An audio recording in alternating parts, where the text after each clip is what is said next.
I want to tell you a story about a girl and a doll. I know what you're thinking. You have heard this story before.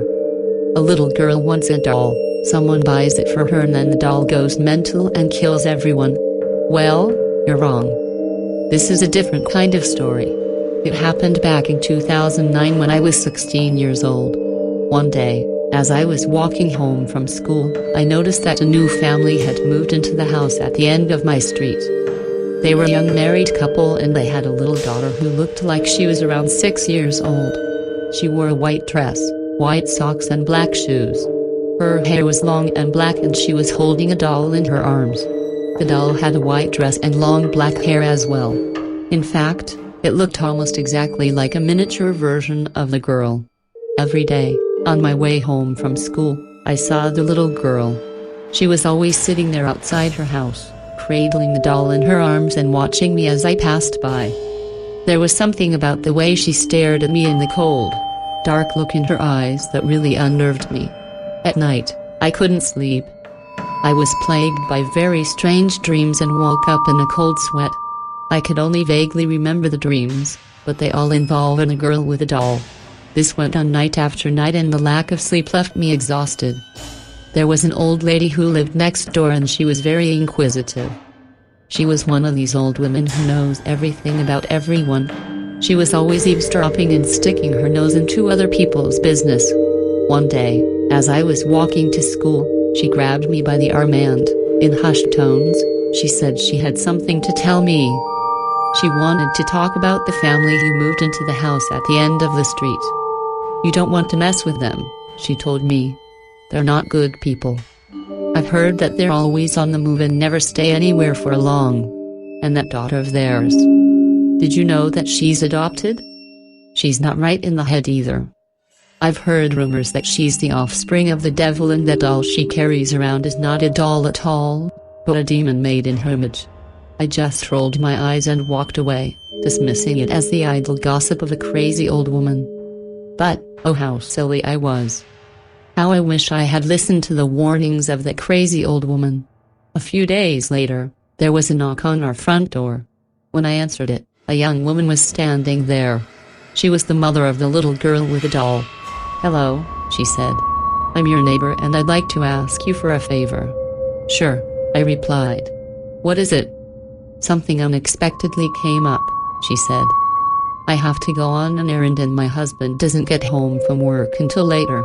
I'll only be gone for a few hours, but I need someone to look after my daughter while I'm away.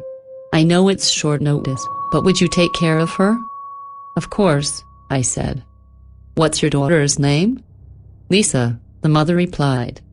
"We need to leave now, so if you don't mind." I followed the woman to her house and I waited while she rushed upstairs.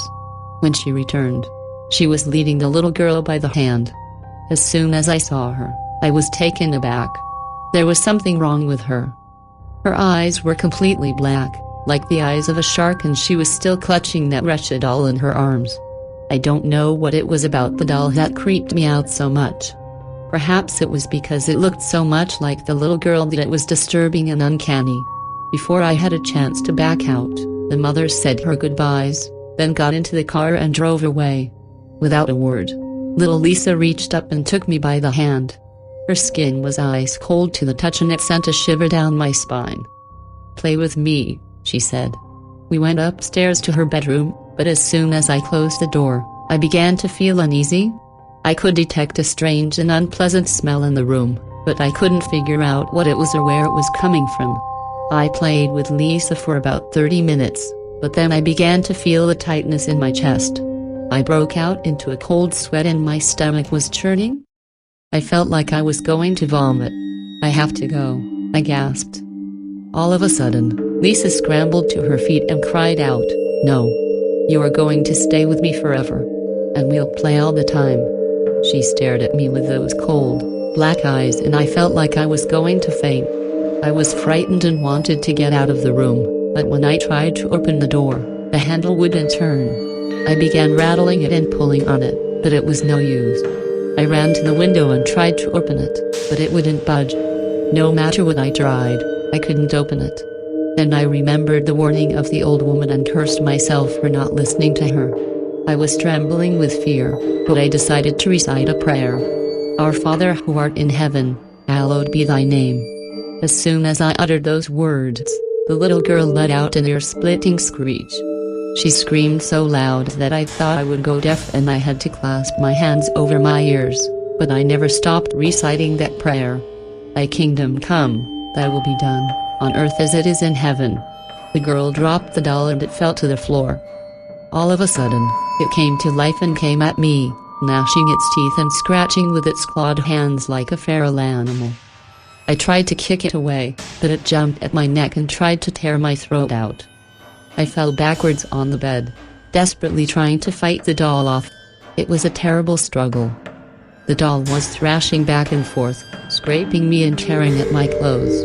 Every time it got its hands around my neck, it started to throttle me.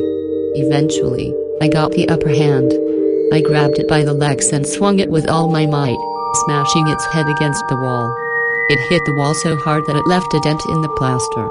A crack split the doll's face in two and thick black smoke began pouring out. Give us this day our daily bread, and forgive us our trespasses as we forgive those who trespass against us. The doll lay on the floor, shaking and wriggling, flopping back and forth like a dying fish. The doll's head split wider and the smoke billowing out of it grew thicker and thicker. And lead us not into temptation but deliver us from evil. Amen. When I finished reciting the prayer, Lisa was lying in the middle of the room, unconscious, and the doll was little more than a steaming pile of molten plastic, hissing and bubbling on the carpet. Just then, Lisa's mother came home. She ran up the stairs and burst into the room, demanding to know what had happened. I tried to explain, but I couldn't get the words out. I threw up all over the floor. When Lisa regained consciousness, she said that she remembered nothing at all. I looked at her eyes.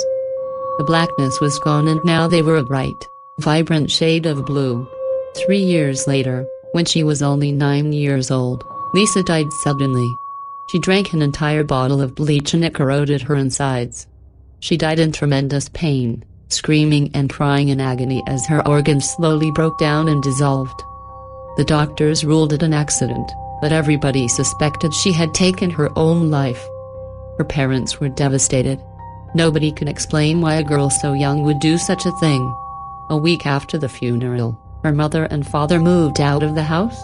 It held too many bad memories. As they were going through Lisa's bedroom and packing up her belongings, they found something glued to the back of her mirror.